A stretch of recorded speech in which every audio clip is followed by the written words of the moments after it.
Good morning, everyone. I'm Carmen Luciano. Hope that you're doing well this Saturday morning. And we're back with Infinity Endless Possibilities, where we get to experience clarity, connection, and an awakening. Today's topic is driving some people a little bit crazy. Cashless society. Number one, what is that? Many people don't understand what it is, and they want clarity. They want to be able to understand it. Some individuals are a little bit afraid of the unknown. So that is getting them a little bit scared and worried. So why not bring attorney Rachel Alvarez with the Alvarez Law Firm. Rachel Alvarez is in the house this morning again, and we have some great things to discuss about Cashless Society. How are you this morning? I'm doing well. It's always great to see you this morning. Bright and chipper as always. Looking flawless. What? Thank you. Good morning. It's always a pleasure to see you. So, cash means a lot of things to people, means different things to people. I remember my dad when he gave me the $2 bills, and I almost freaked out. So I say, you know what, that would be great for this show to show. So I have this little pouch here. I don't know if you can see it. And you know what? I have to make sure that I'm here online too, so we can share this with many people. But here's this little this little pouch.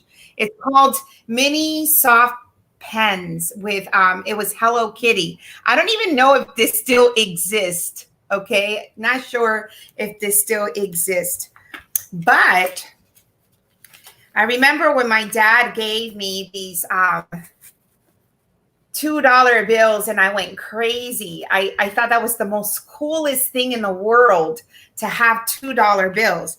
And then on another occasion, it was really interesting. He gave me these coins, and he says, they were dollar bills. These are dollar bills. And I went crazy also as a young person to see these little coins, like that's $1. Then I thought I was rich because I had $6? $6 in my little Hello Kitty pouch. So I don't even know if these still exist, but money can represent a memory for someone. It could represent success for some people. It could be a blessing. I remember being in a parking lot and I found $50 next to my car, and there was no one around, and $50 was right there. Like, is this a blessing for me? Was I supposed to receive this? No one else was around in the parking lot. So I thought it was a blessing. And money could also be greed, right? And it could be used for other reasons that are not good. They could be very evil. So it has a variety, I guess, of layers of meanings. So when we talk about cashless society, it kind of freaks out people. Like, what does that mean? The sense of security might be gone. So what do I do? How am I supposed to understand what this really means? So if you don't mind, Attorney Rachel Alvarez, if you don't mind helping us understand what is that? And also the next question that I would like to ask, are there other countries that are implementing this cashless society? Okay. So money does make the world go round. And I think as we all could agree that if we have money in the bank, it doesn't hurt anyone, right? So oftentimes I think when people hear cashless society, they start to freak out because the one thing that is tangible in our hands of currency, we feel like there's more security in that. But if I don't see the money, is it really there? And I think that is the issue that people are having. So if we go cashless, I technically say I have so much in my bank account, but do I really have that money in my bank account? Because I can't go to the bank and cash it out at this point if we become cashless. There's a lot of pros and cons, and we'll cover that later. But as for the cash itself, if we go cashless, and we're not talking about credit cards because credit cards are a completely different system in itself. Those are lines of credit based on the cash and assets that you have. Cashless society would mean that there would be no currency, no coins, no dollars, no money at all transferring hands. It would be all either via an app, it'd be through the bank, through wire transfers, and it would be something that's automated, and we would never actually touch the tangible money again. And that's why a lot of people they get scared to hear, oh, we're going to go cashless. We're not going to have any cash. What does that actually mean? And in reality, what it means is cash is what we give value to. Before cash, we had bartering systems where we would say, okay, well, I have 3 cows and you have 2 pigs, so I'll give you a cow for the pig. And that was the way you did things. Or you borrowed. Can we go back to that? Right? It'd just be a lot easier. Like, I got 2 shoes. My neighbor has a couple roosters. My neighbor has a couple roosters and chickens. Exactly. So, I mean, we went to a bartering system, whatever we give value. So let's just think about it. If you really look at a dollar bill or any type of currency, it's a piece of paper. Now, the funny part of it all is that we all are under the impression that our cash is ran by the Federal Reserve, which we all think is owned by the government, right? Well, I'm going to tell you something. The Federal Reserve is not owned by the government. It's actually named the Federal Reserve. It's actually got a building down in DC, but it's not owned by the federal government. The federal government does regulate what happens in that, like any industry, like any business. They have rules and regulations, but the actual ownership of the Federal Reserve is not the government. So just a fun fact for you. Okay. So that's something we might want to research a little bit more, right? Get some facts behind as to how that all started. Because once I did my research, after you explained a couple things to me, it was fascinating to learn how that came about and how it actually works.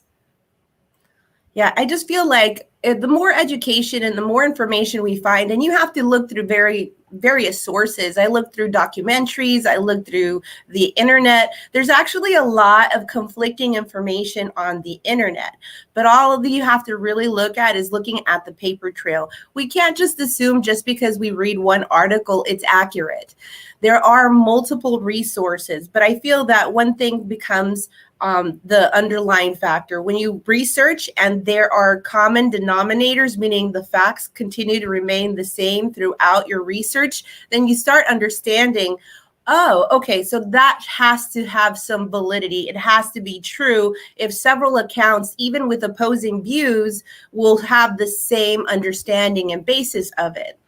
But like on Netflix and on Amazon Prime or whatever live stream you have, there are tons of documentaries that will explain the Federal Reserve and how it works, where it originated from. So if you are one of these enthusiasts or conspiracy theorists or whatever that you have as your tag that you tag yourself as, then I think that you should research and just find out a little bit more information on those things, and it will blow your mind. Education is beautiful. Wow. Okay. So those that are tuning in, I see a bunch of people tuning in. Good morning. Good morning. Good morning. If you have any questions for us, please feel free to connect with us here on live. If you have a question, ask. Let's see if we can get that answer for you. And say good morning. Send us some love and tell us where you're connecting from. That would be great as well. So we're talking about Cashless Society. Cashless Society is concerning many individuals. And I did share my little $2 bills and my little $1 coins that I've been saving since I was a very little girl, very young. We're not going to talk about ages. That's another live. But mini soft pens. Hello Kitty is where I've had this stashed. And I still have it till this day. I thought this was so fascinating. And let's see. We have hello from Joaquin Luciano, my cousin from Boston. Good morning. Good morning. I'm curious, Carmen, on your $2 bill on the very top, who does it have tagged on the top? When you look at the front of the bill? Does it say that it's a bill from the United States, or does it say it's a bill from the Federal Reserve? It says it's Federal Reserve note. Exactly. Right there, Federal Reserve note. And also, you see right here, it says this note is legal tender for all. I'm reading this backwards. Debts, public and private. That is so cool that you find that on our money. You want to explain that a little bit? So I would like to dispel a couple of things. I know that on the internet, they have a lot of things that are getting circulated. So one of the things that was circulated was from, I believe, Alabama, where they stated that because that was written on the dollar bill or whatever type of currency that it was, that your company or the company that you're buying from is required to accept cash, and if not, then they're in violation, they could get fined, and there's a lot of things that are associated with that. However, there is actually no requirement that any corporation have to take cash. They can take whatever form of payment that they want. Actually, there's some celebrities that have grocery stores that will take certain things in exchange for food. You know, whatever that particular entity decides they want to receive, then they don't have to accept cash. There are some exceptions. There are about 10 cities and states collectively in the United States that have mandated and made it a law that says you must take cash. And if you live in one of those states, and Florida doesn't happen to be one of those states, but if you do live in one of those states, I believe New Jersey is proposing it. Connecticut, I know, does it. Massachusetts, I believe, is one of the states as well. Then you must take cash. And then there are some penalties that will be associated with that in those jurisdictions. But as you know, every state has a right to do their own laws. We do self-governing of our state. And so if your state doesn't require that a business there's not a mandate or some type of requirement that says they have to take cash, then they don't have to take cash. So before you go around telling people that they have to take cash, it's the law, make sure it's the law in your state or your jurisdiction or your locality where you live before you start stating that, because then you can get yourself in some trouble if you walk out without paying. So just saying. Because that goes into another legal aspect, right? Like theft. Yes. Criminal, that's a whole other area of law, and we don't want to really get into that. But just do your research. Just because it's okay in one state doesn't mean it's okay in every state or city. And as you have seen, even with some of the things that we currently dealt with the pandemic, not every jurisdiction applies the same rules. Every county was a little different for a period of time. When they mandated the social distancing and then the mask, and some counties don't require it. Some counties have been silent on it. And some counties have put city ordinances that you must wear a mask. So these are the things that you have to look out for. Just because it's okay in Florida doesn't mean it's okay in California. Just because it's okay in New York doesn't mean it's okay here in Orange County, Florida either. So you have to be very aware and careful with the information you find on the internet, because it may apply in a different jurisdiction, in a different country, or even been outlawed since you read the article. So you have to be aware. So before we go around doing things like saying, you have to take my money, make sure that you are aware of what they do. Now, I can give you my personal opinion on the Cashless Society. I don't really agree with having a cashless society, because if our cash is supposed to have value, we should be able to exchange it equally. That's just my personal opinion. So if I want to purchase something and you've given it a value, and I'm giving you exactly the value that you want for it, be a cow, eggs, or $6, then it should be equivalent to what you want to receive. Or my little Hello Kitty pouch. with my $2 bills and my dollar coin. Will you take this for services? But people barter all the time. There's an organization locally that I'm aware of that they do barter. They do a lot of bartering of services. So it's not something that's foreign. It's not something that we don't do any longer. It's just not the standard. It's not the norm. I think bartering is actually a pretty interesting concept, and in the future, we may see more of that, especially if we go cashless, because then, and once we get into the cashless and the ramifications of it, then there's going to be other ramifications to it. But I think bartering, if we go cashless, bartering will come back and make a comeback and be popular again with us. Wow. And the whole thing is when you're used to something, and we can see, you just mentioned that before, right? Many, many moons ago, you exchange, a rooster, animals had value. And I think there's some areas that animals still have value, significant value when it comes to a trade, and when it's used in that manner. But it's evolved throughout the years. Handled a certain way at a certain time, now it's different, and it's evolved into cash. So to go to cashless society, that's where it's confusing a lot of people and getting a lot of people a little bit concerned, because it's something that they're not understanding fully 100% on how that would work. So the question is, are there countries that are already practicing this? Do you know which countries those are? I believe Sweden is being, they're the trailblazers at this point. They had a lot of non-things that we have here in the United States for the pandemic. So they didn't do a lot of things we did.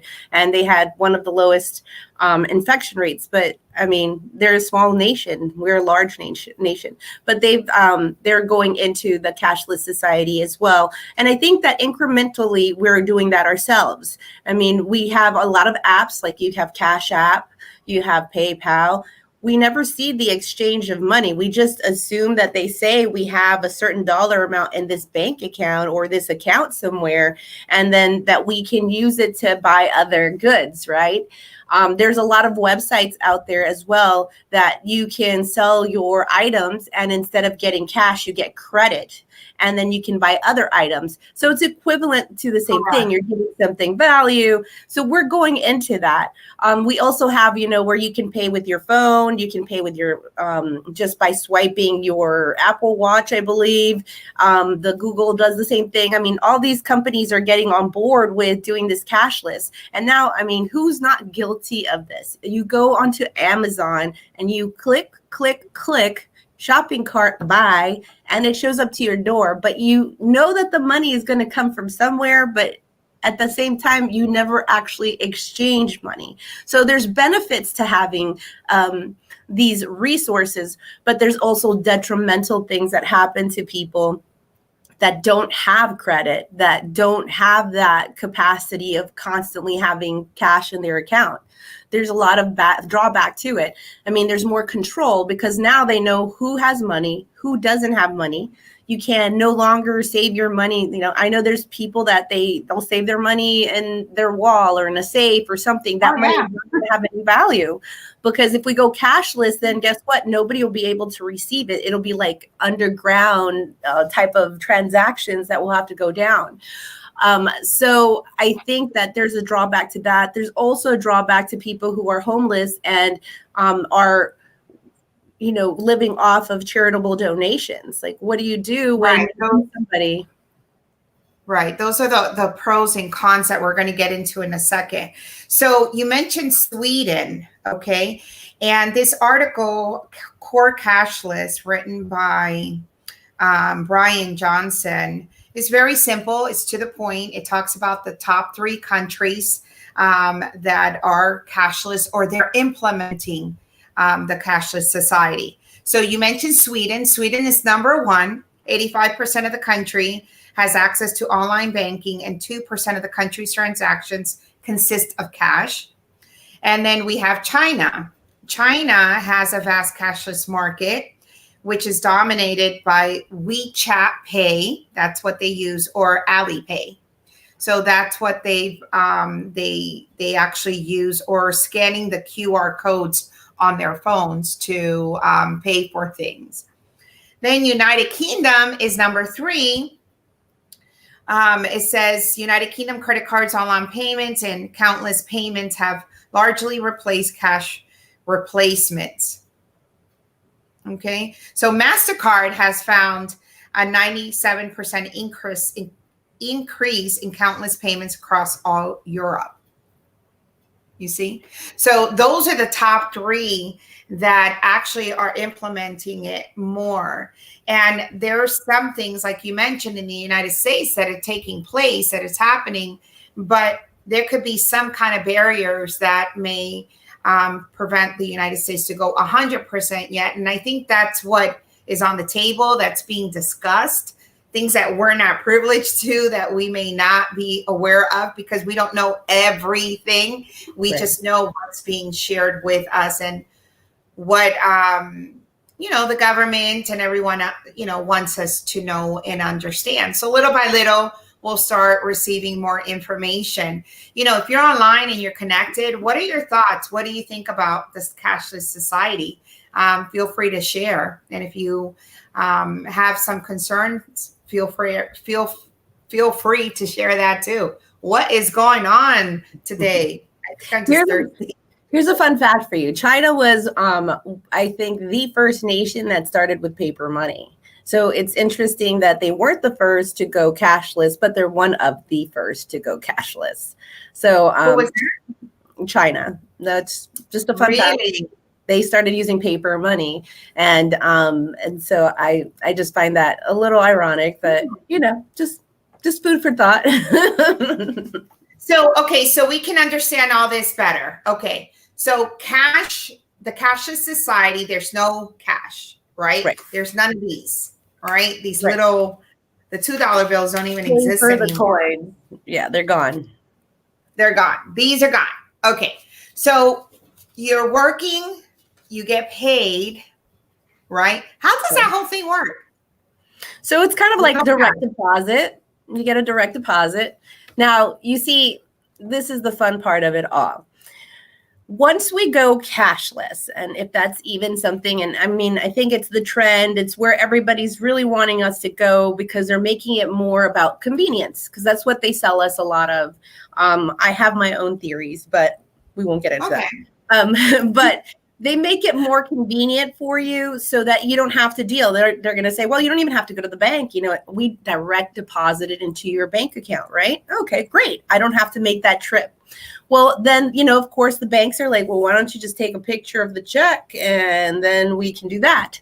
So we won't need checks. We won't need cash. We won't need coins. Everything will be done electronically. And there's good and bad to that. I mean, if you think about it, some people will write a check, let's say on Monday, knowing they'll get paid Friday, and then, write the check out so they'll make the payment on time. And then from there, the check clears because, of course, you get the money at a later time. Well, then when we go cashless, we'll no longer have that ability, because everything will be electronic. So again, these are different negotiable, non-negotiable, type of instruments that we will be able to use. But if you go cashless, that means that we will not be exchanging money at any form.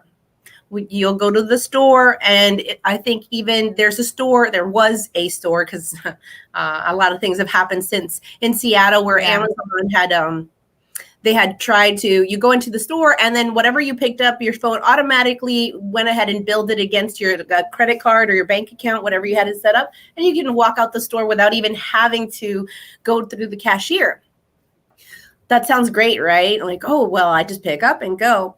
But if we look at the full picture, that affects our economy in so many ways, especially when it comes to employment. Well, if I don't need a cashier to check me out, then they don't have a job. They don't have a need for them, right?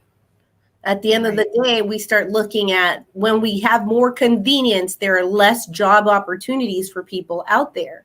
So it's something to consider whenever or if ever we have to see if we want to make that into law, or we have a right to voice our opinion, or if we're against it, we always want to remember that not everybody's in the same financial situation. And that is something that affects our community, because if we have less employment, then that means there's less opportunities. And with less opportunities, then there's a deterioration of our community itself. Okay. Interesting. And you do see, little things that have been set up, to eliminate some positions from human beings, and everything is constantly evolving. So let's talk about the pros and the cons of cashless society, because there's positive and there's some negative concerns when it has to do with that. I thought it was interesting when you mentioned about, first of all, the cash being in the walls or maybe in the mattresses. And I've had clients, actually, I'll share this story with you. I've had clients, if many of you don't know, I am licensed in financial services, been so for about 10, 11 years. And have my continuing education coming up. So I got to take care of that. But the clients, they were elderly, an elderly couple, and they were interested in looking at different annuities as an option for them to, put their cash into. And after explaining, two different options that were good for them, they said, okay, well, come with us. And they walked me down the hall. I was a little concerned, why do they have me walking down their hall of their home? And then he removed a piece of furniture, and right behind the furniture, the drywall, there was cut. Then he pushed it a little bit, removed it, and there was a bag full of thousands of dollars in a bag, in a wall, behind a drywall, behind a little, piece of furniture. Why? Because they didn't trust the bank. They didn't trust the bank, and they live, with this fear of the bank and losing their hard-earned money, but they had it in a bag, in a wall, and that's scary. How about if the house, burned down, or there was a robbery and somebody said, let's look and check behind, furniture and find all this, all this money. So yeah, there's a concern. That's why we were talking about this, because there are many individuals already that are fearful of different things when it has to do with their cash. So now entering into the possibility of a cashless society, it's really freaking out even more people. It's like, what's going to happen to my money? How am I going to keep track of my money? Who's going to handle my money? There's so many doubts, especially now that we're going to go into the pros and cons. But let's give a shout out to Sarah Miller. Good morning, Sarah Miller. Good morning, Sarah. How are you? I hope you're doing well, beautiful. Thank you for your support and being here with us. Everyone that's joining us in and out, coming in and out, good morning. Warm hugs. Hope you're doing well this Saturday morning. Great topic, Cashless Society, that we're having and discussing here live with attorney Rachel Alvarez from the Alvarez Law Firm. Every Saturday morning at 10 o'clock, we have some interesting topics, and there's so many that are coming your way. But okay, so let's talk about the pros and cons. So the pros is, like I started at the beginning, it has little great memories. You find some money, nobody's around, and you're like, oh my goodness, is this a blessing? There was one time I found a wallet, thousands of dollars in a wallet in a parking lot at a bank. I picked it up, saw there was an address, took my chances, went to the home, and the owner of the wallet was there, very stressed out. And I said, does this belong to you? Are you looking for this? And I made his day, because construction worker, he just had cashed his check, and they had their responsibilities to take care of, and he freaked out. So you could see what cash means to a lot of people, and cash is used maybe for the wrong reasons, or been used, and it continues to be used. There's a lot of cases out there that where cash is used for a lot of things under the radar, right? Or in the Right. dark world. So share with us, what do you think some of the pros and cons? You started with the homeless. Explain a little bit about that. Well, oftentimes you'll see some people who have fallen on hard times that will be out there and they'll be asking for any contribution that you can give them or a donation for them. And then you'll have cash on you, you have coins on you, and you'll give it to them because that's what you have available, or because you feel generous, you want to give them some more, and that's something that you have available to you. But if we go cashless, then we're going to be like, well, do you have an app? Do you have a bank account? And if they don't have a phone, they don't have an app, they don't have a bank account, then I can't give them anything. I could go buy them stuff and come back, but sometimes we're really busy and just giving them the cash would be a little easier to help somebody out. Sometimes they need money to pay certain things, maybe they have co-pays or something of that nature. There's just so many different things that could affect people who are unfortunate. Now, we also have people that are here that are undocumented, and regardless of where you are on the immigration issue, some people do get their work and they work and they get their money that way in cash. And so that would definitely deter people from being, coming into our country. But at the same time, we also have people that don't have, their rights have been taken away. And for some reason, they can't have bank accounts. And then they won't be able to have access to any cash either. So it's not. How would that work? Right. I know of individuals that I've worked with, clients that you ask them in regards to their bank account information. Let's say it's going to be a monthly draft or a yearly draft, and they'll say, I don't have, a checking account, or I don't have a bank account because, I either have unresolved issues, or I just don't trust the banks, or I just can't get an account due to some financial issues that it's going to take me a long time before I have an account. I've met individuals that have said that. So what happens to them? And that was a good point about the homeless. If they're homeless, hello, they don't have a house, they probably don't have a car, and what happens then to that? Like, how is this going to help everybody? It has its positive, but how are the negatives going to be addressed, I guess, would be a question. Right. Because that was a very good example that you just gave us. Like, how are we going to help people like that? Right. I mean, there's just so many different ways that it would adversely affect people in general. What happens is that sometimes you'll have people that, let's say right now we had everybody making their mask or whatever. And some people were just receiving cash. Some people, all they had was some cash, and then they would exchange that. We're no longer going to be able to do that. What happens is if we go into cashless society, the government has more control over accounting of our money.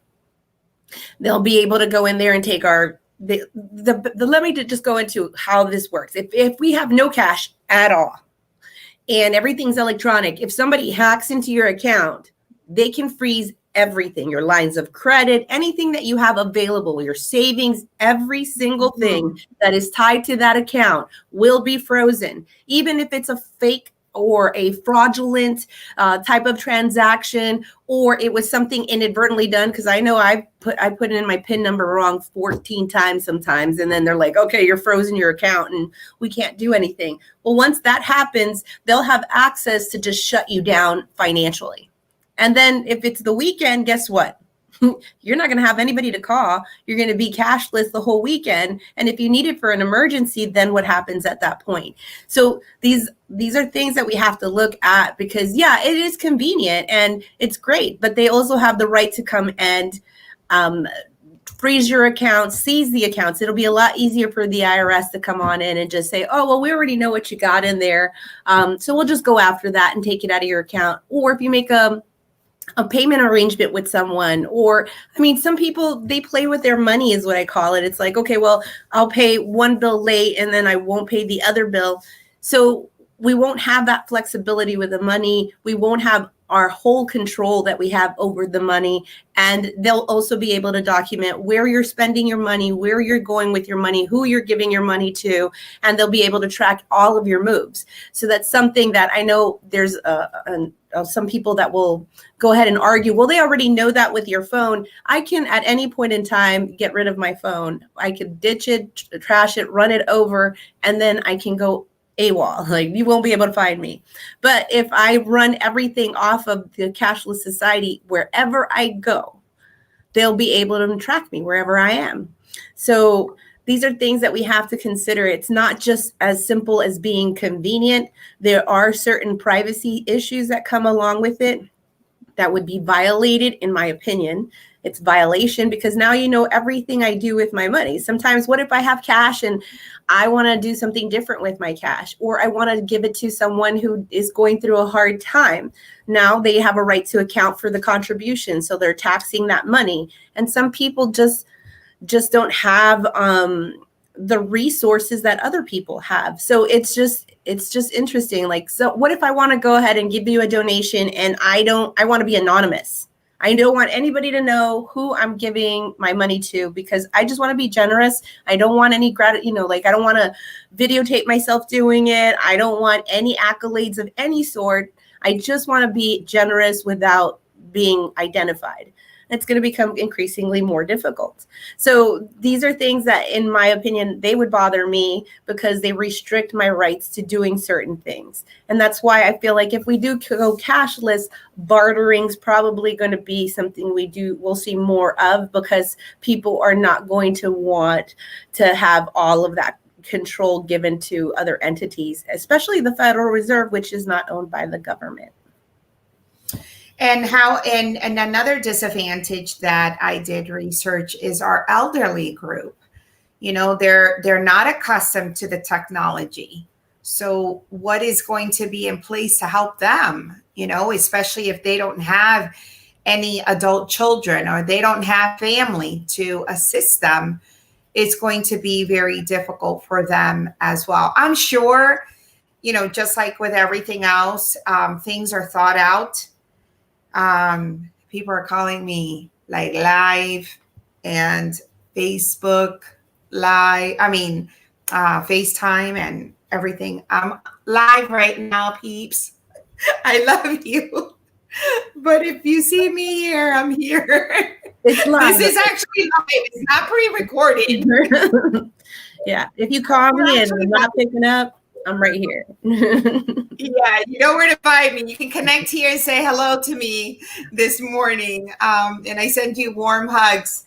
Thank you so much for those that are joining us this morning. So yeah, I thought it was interesting when I was reading this article here, the pros and cons and the disadvantages and advantages. And it mentioned the elderly, that the older generations might struggle with unfamiliar technology, which can have a super negative impact on them and even cause them more worries, and more concern, especially if they don't have someone that can help us. Wait, I'm not elderly yet, right? No, but the other issue is this. What if, because I deal with estate planning, and so sometimes we have clients that go and are incompetent or are placed in incapacitation. They get into those categories because their diseases or their ailments develop, and they get into these stages where they can't make cognitive decisions. They can't make these decisions on their own. So then what happens then? If you don't have somebody that you've given a power of attorney to, if you don't have somebody to manage your money, who do you think will control your money at that point? What happens to your money at that point? And then if you don't have access to it, then how are you going to get the treatment that you need? And how are you going to get the resources that you need if you're not in the mental state or the physical state to actually do that on your own behalf? Like, people have had strokes where they aren't able to speak. They aren't able to do things on their own. They've become, partially paralyzed. Like they have had adverse effects through, either a stroke, a heart attack, dementia, Alzheimer's. I mean, the list goes on. And if you're incapacitated, even for a temporary period of time, and you don't have access to your accounts and we're cashless, then what happens next? I mean, there's pros and cons to both of that, but I'm just saying, like, these are things that we have to think about. Like when we had the pandemic hit hard and everybody was, in a frenzy, they made it available for you to be able to order groceries online. But a lot of the elderly people and the senior citizens that weren't familiar with how that app works, my mom was one of them. She was like, how does this thing work? So I was just like, just send it to me. I'll order it and I'll have them deliver it to you. But it was one of those things like some of us are such creatures of habit. We don't know what happens. We freak out. We get anxiety. Like it's overwhelming to learn the system. How do we know they get it right? And that's the other thing about having everything digital is that how do we correct issues that once, I guess this is how I see it. Once somebody else is controlling everything, then we stop looking at stuff. Like how often do most people look at their bank accounts or their bank statements? And it's not often. They just like, well, I have money in there, so I'm spending it. If not, I put it on my credit card. But if we don't look at that, how do we know what the fees are going to be? Who's doing everything right? Like you would have to literally look at your account every time you make a purchase to make sure they did it right. Right. And so go ahead. I'm sorry. No, it just creates some issues. Correct. And then another pro that this article mentions is potential tool in the fight against modern slavery. It says here, modern slavery is one of the most pressing and often difficult to spot challenges facing the world today. Why? Because a lot of the modern slavery is operated under radar. So it makes it very difficult to identify at times. Now, going cashless society is going to be a little bit different because everything is monitored pretty much. So if there's some modern slavery going on, like, what are you going to itemize that as, right? Well, I think that, let's just look at it this way. Whenever where there's a will, there's a way, and that works in the good and the bad. If you're trying to find a way to do an evil thing, you will find a way to do an evil thing because evil does exist. There are some people that are such great evil masterminds that once we get that information and we start seeing these crimes that are committed, we're like, that was a genius. Like, how did you sit there and think of this? And then there was a movie that was made out of one of the biggest con artists out there. And he started working for the FBI because they thought he was so good at his con artist, So, it's easier to get conned into this whole position. Like, let's just be honest. But the other thing about getting back to your question, because I'm kind of going into a different direction, getting to your question, what would happen? They would even be treated more poorly. It's like, well, I put a roof over your head and I'm putting food in your mouth, so that's enough. So instead of even having anything of value where they can go get something from themselves or save up money so that they can go back home or escape this modern day slavery, they don't have access to that. They won't be able to call anybody because you won't be able to have cash, and you won't be able to contact anybody because you won't be able to get anywhere. So I think it would make the situation even worse for those individuals, because those individuals, sometimes what they're doing is saving up money when they can. And then what do? They run away and they go ahead and are able to escape that type of environment or slavery, if you will. So I find that that'll be a bigger problem. Right now they're like, oh yeah, it's easier to go ahead and track them. But is it really? Because if it were, then we wouldn't have any slavery at all, right? But we see that there's a lot of different types of slavery still in existence, even this day and age, all around the world.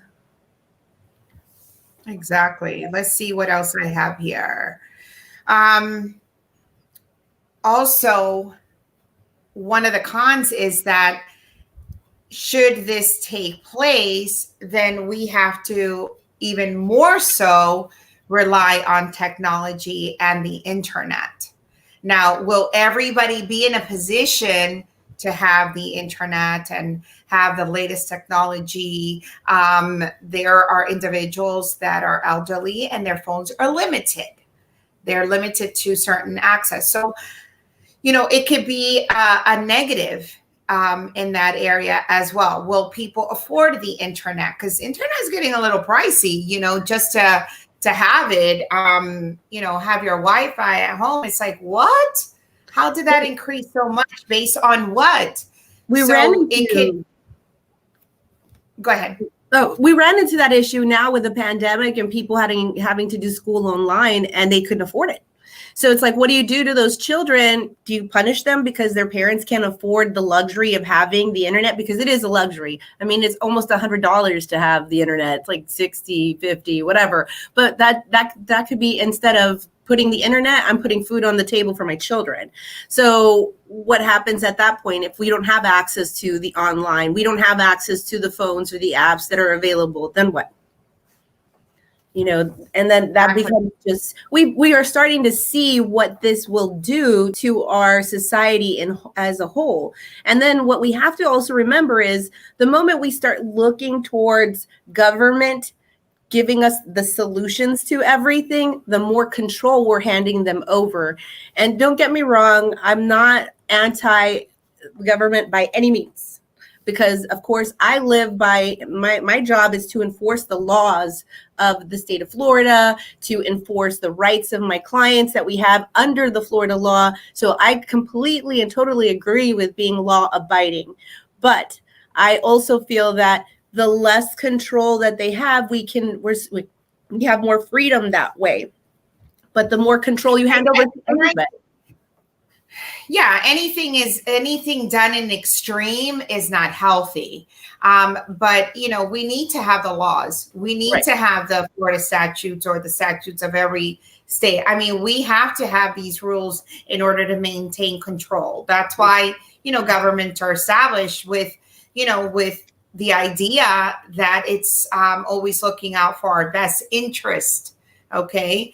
But yes, I too, we're both licensed and we're both licensed and we have to make sure that we're following our rules and what we've committed ourselves to the state, or if we practice in other states, like I do with licenses. But every state, you have your rules, you have your set of rules that you have to be familiar with and comply with. If not, you're down the creek without a paddle. Is that? Yeah. Up the creek without a paddle, I think it is. But I think ultimately we have to remember. Up the creek without a paddle, or down the creek without a paddle? Either way, you're just out you're going down. I think, but yes, it's really important that we understand, why certain changes may take place. And it's always hard for us as humans to accept a change, especially if some individuals are, they're creatures of a routine, a certain routine, and they're accustomed to that, and they don't like changes. Right. If they wake up at 5 o'clock every morning and they have their cup of coffee by 5:30 and they're out the door by X amount, or they have their, they're creatures of their habits, they're creatures of their routine.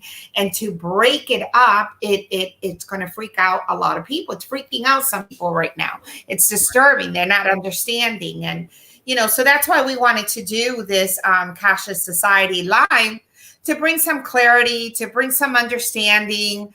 And maybe this will help understand a little bit more the pros and cons, why it's even being considered. There are other countries that, are implementing the Cashless Society, and it seems to be working. So it's just something different, something that we have to understand a little bit more and how it works. Now, are we going to understand everything?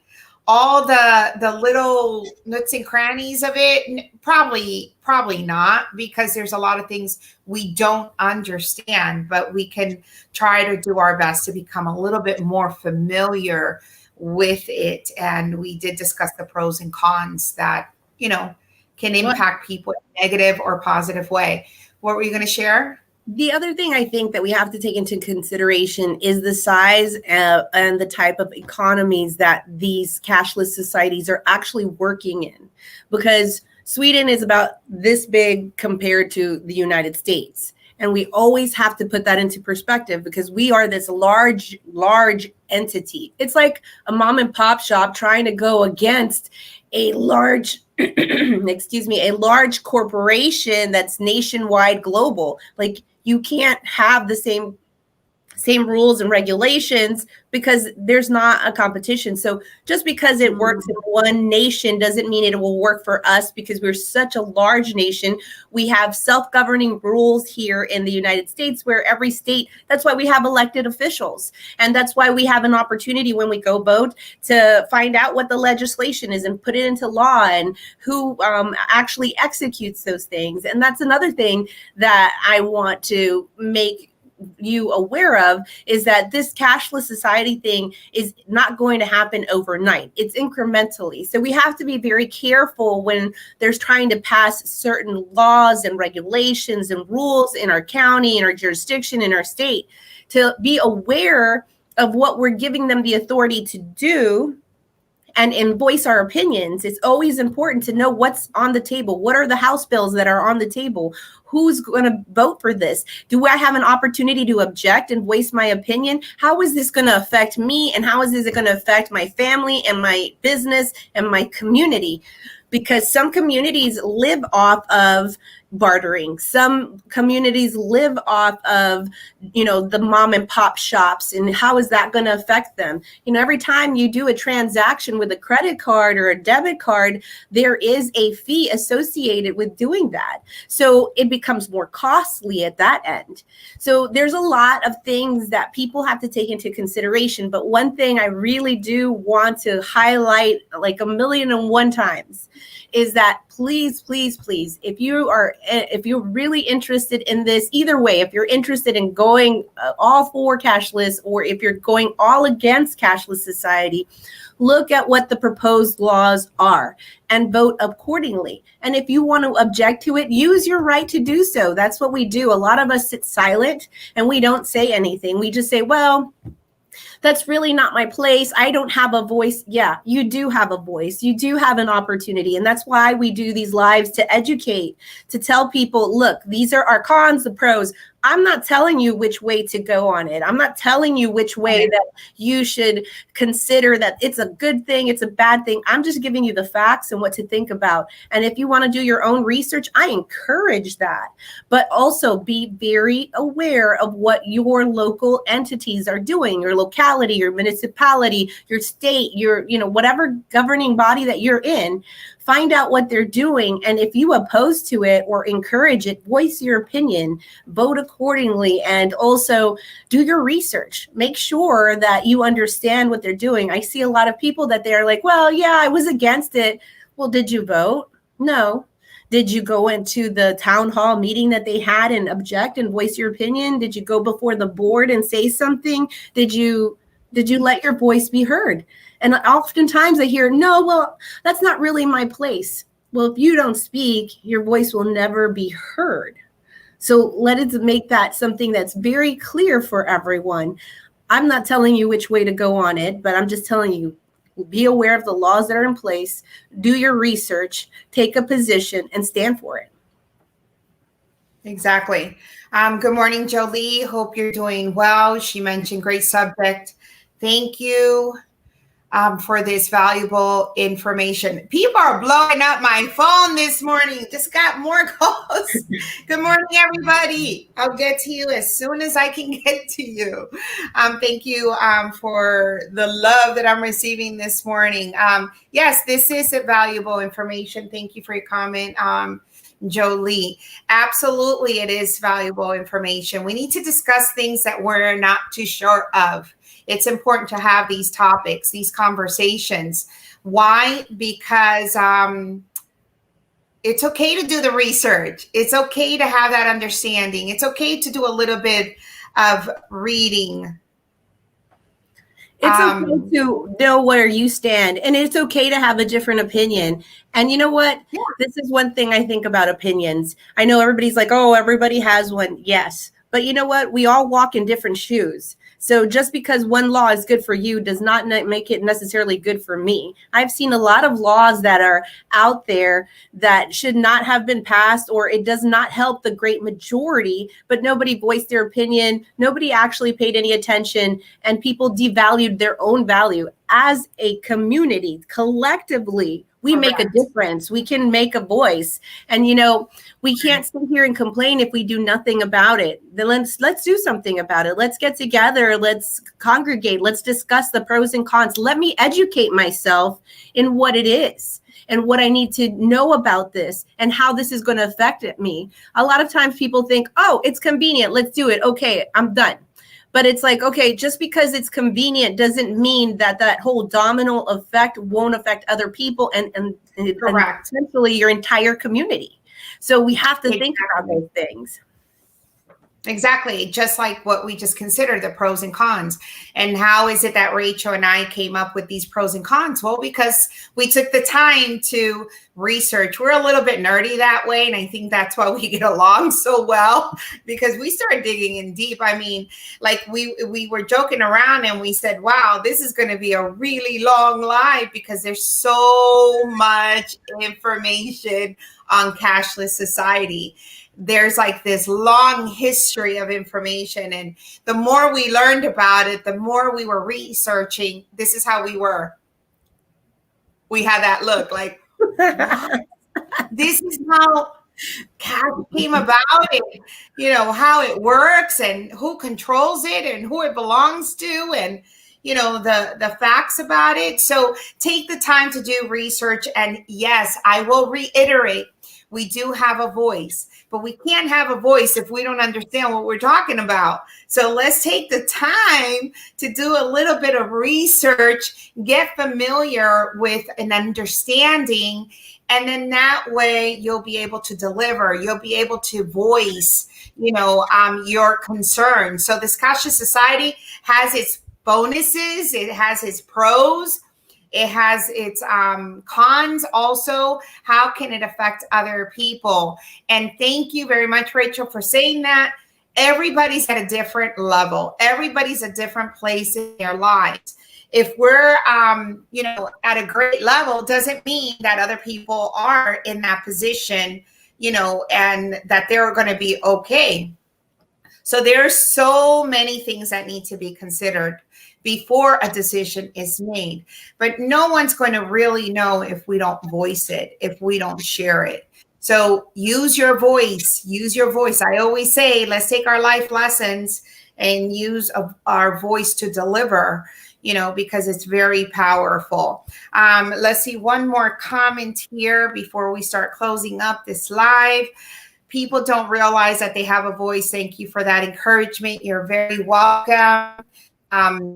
So that's what we do here at Infinity Endless Possibilities. We bring clarity, connection, and an awakening when it comes to subjects that are like, what are we talking about here? What is this cashless society? So we hope that we were able to cover, you know, the basics, because this topic can become a little complicated and we wanted to keep it very simple, you know, so we can have a better understanding. So any last words of encouragement, Miss Rachel?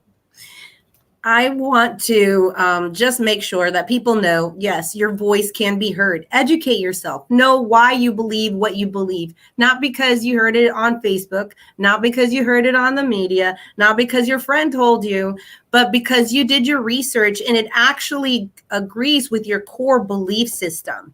Like, you have to make sure that whenever we go into either the voting or passing of laws or anything, even with the education system, like, we have a voice and we have to be able to present that voice. But our voice can't just be like, I don't like it. Our voice has to be powerful. And how do you make it powerful? By taking them through your argument.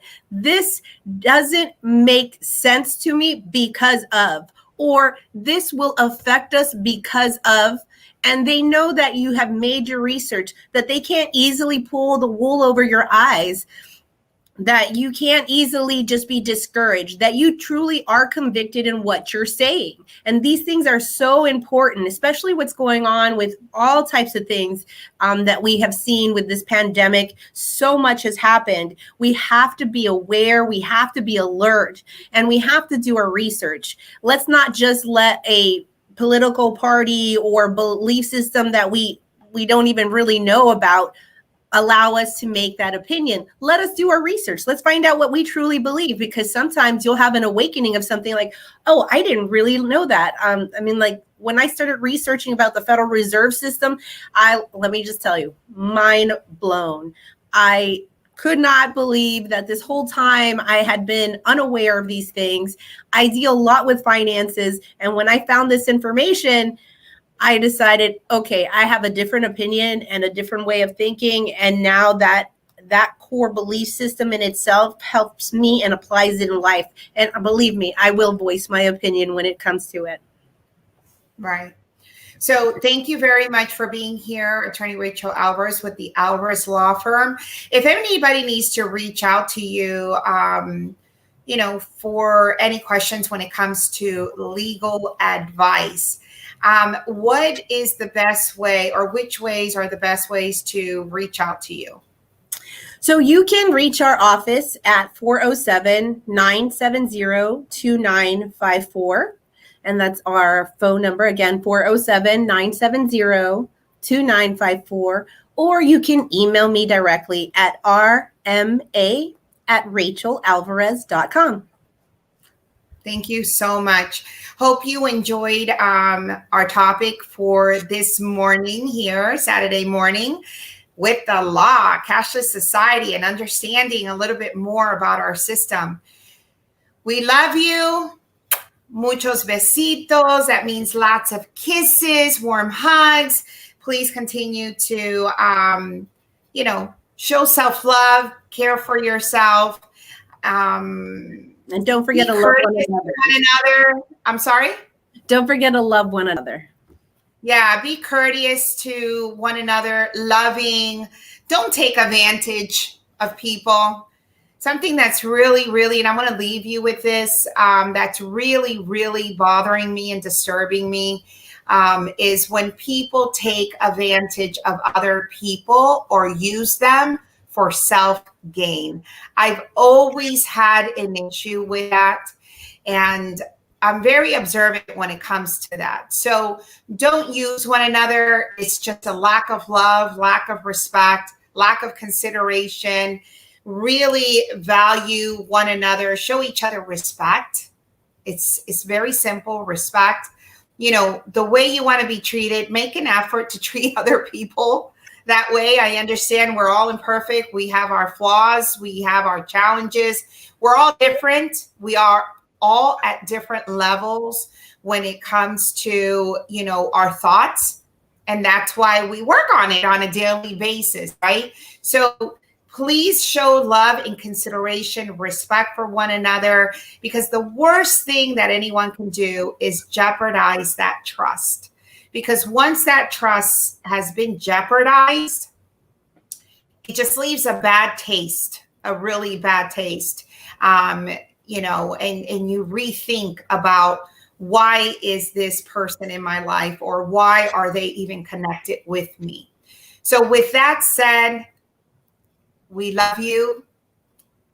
Not everybody's going to think the way you do. We get that, but just do your best and make sure you show some self-love to yourself.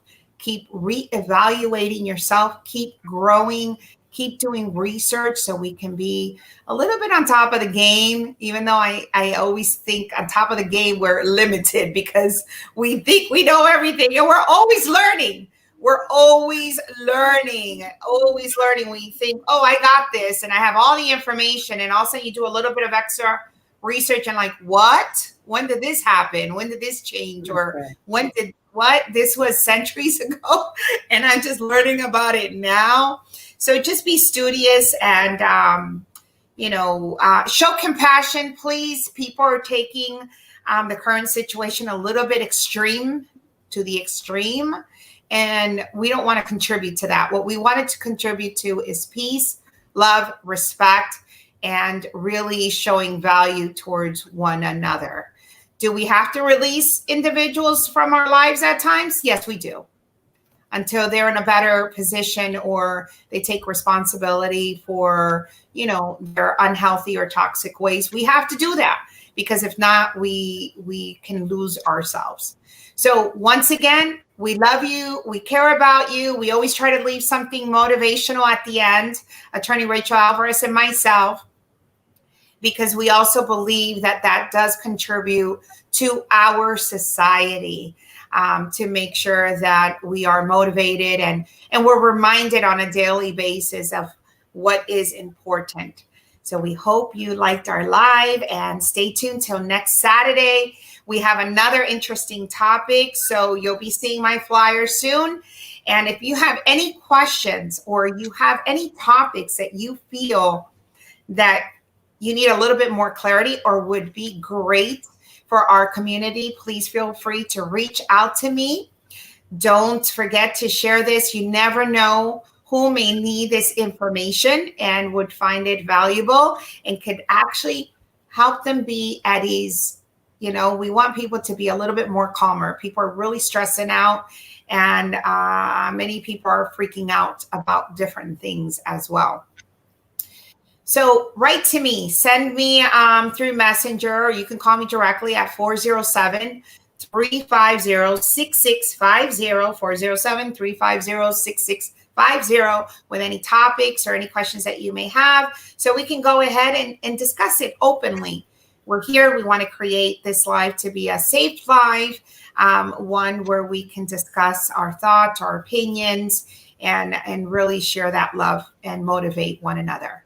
Take care. Rachel, girl, it's always nice to see you. Thank you, Karen. Thank you so much. Thank you so much for the valuable information. Okay, love you. I love you too. Okay, bye. Oh, wait. Okay, yeah, I thought it was another. I wanted to make sure we got everybody. So thank you, everyone. Take care. Bye.